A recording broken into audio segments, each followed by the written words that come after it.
The wedding day of Mary of Teck and George V.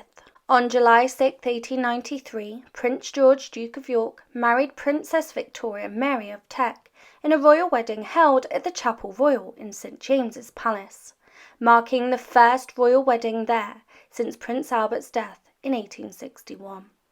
The wedding came after Princess Mary was initially engaged to Prince George's deceased brother, and despite initial uncertainties, their relationship blossomed into a deep and successful partnership. The occasion was celebrated with elaborate festivities, including a procession through crowded streets and Princess Mary's wedding dress featuring traditional symbols and lace from her mother's gown, underscoring the blend of personal significance and royal tradition. On the 6th of July 1893, Prince George, who would later become King George V, married Princess Victoria Mary of Teck. Princess Victoria Mary of Teck was previously engaged to Prince Albert Victor, Duke of Clarence, the eldest son of the Prince of Wales. However, the engagement ended with his death on the 14th of January 1892. Queen Victoria, the prince's grandmother, was keen to secure the royal line of succession and wanted Prince George, now second in line to the throne, to marry either Princess Marie or Princess Victoria Melita of Edinburgh. Although George was fond of his cousins, he preferred not to rush into marriage, citing the tragic death of Crown Prince Rudolph of Austria as a cautionary example. He also expressed that he could never marry someone who did not love him, as it would make him unhappy forever. Despite this, a marriage proposal to Marie was made in 1892, but she rejected him due to the influence of her mother and governess. Queen Victoria still liked Princess Mary, and suggested that she marry Prince George. The situation was complicated, as the public and the media expected this new engagement, putting pressure on Mary, who was still mourning the Duke. George was unsure of Mary's feelings towards him, especially after losing confidence following Marie's rejection. Encouraged by his aunt, Queen Olga, George finally proposed to Mary after several tentative and awkward meetings. One memorable meeting happened on the 3rd of May 1893, when Mary went for tea at the home of George's sister, Princess Louise, Duchess of Fife, and her husband.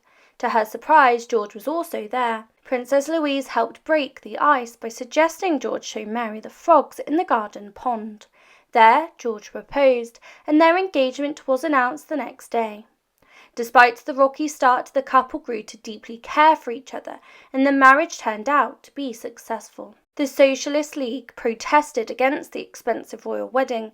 They put up posters saying the London anarchists will meet in Hyde Park on Sunday, 2nd of July at 3:30 to protest against the lavish spending on these royal vermin while workers suffer from hunger and overwork. Workers, get ready for the revolution, and remember, to be free you must act. Down with flunkism. Thomas Cantwell and Ernest Young, members of this group, were caught putting up these posters and were arrested. Although the police searched their offices, the case against them was eventually dropped. Prince George, Duke of York, married Princess Victoria of Teck at 12:30 in the Chapel Royal at St. James's Palace. On the day of their wedding, Prince George unexpectedly saw his fiancée down a long corridor at Buckingham Palace, and he made a respectful bow, a gesture Princess Mary always remembered. The pair would be married on a very hot day on the 6th of July 1893, after being engaged for only 2 months. This day was quite different from the rainy wedding day of his grandmother, Queen Victoria, in 1840, and also unlike the cold January day in 1858, when Queen Victoria's eldest daughter got married. The wedding brought back memories for Queen Victoria, who had been a widow for 32 years, as she watched her grandson marry at the same place her husband, Prince Albert, had stood during their own wedding. As Queen Victoria had done at the wedding of her youngest son, Prince Leopold, in 1882, she again wore the bridal veil that she had worn in the Chapel Royal at St. James's Palace in 1840. The royal family travelled from Buckingham Palace to St. James's Palace in 4 grand carriage processions. Spectators crowded the streets to watch and cheer for the couple, giving them a warm welcome. Princess Mary acknowledged the crowd with a shy smile and a small wave of her hand. Princess Victoria Mary was joined by 10 bridesmaids, including George's sisters and cousins, at the ceremony. The wedding was officiated by the Archbishop of Canterbury, assisted by the Bishop of London and other church leaders. After the ceremony, George and Mary went to Buckingham Palace, where even Queen Victoria appeared on the balcony, a rare event since her mourning period began. Following their wedding, Mary was officially known as Her Royal Highness the Duchess of York. The newlyweds spent their honeymoon at Sandringham in Norfolk, then visited Queen Victoria at Osborne House. The wedding dress of Princess Victoria Mary of Teck was designed by Arthur Silver from the Silver Studio. He had previously designed a dress called Lily of the Valley for her planned wedding to the Duke of Clarence and Avondale in 1892, which was never worn due to his sudden death. For her wedding to Prince George, Duke of York, a new design called the May Silks was chosen. This dress featured intricate embroidery with rose, shamrock and thistle motifs, and was adorned with orange blossoms and lover knots, symbols traditionally used in royal wedding gowns. The dress was made by Linton & Curtis on Almery Street in London. Its front was crafted from white satin with 3 layers of old Honiton lace, which had been previously used on her mother's wedding dress.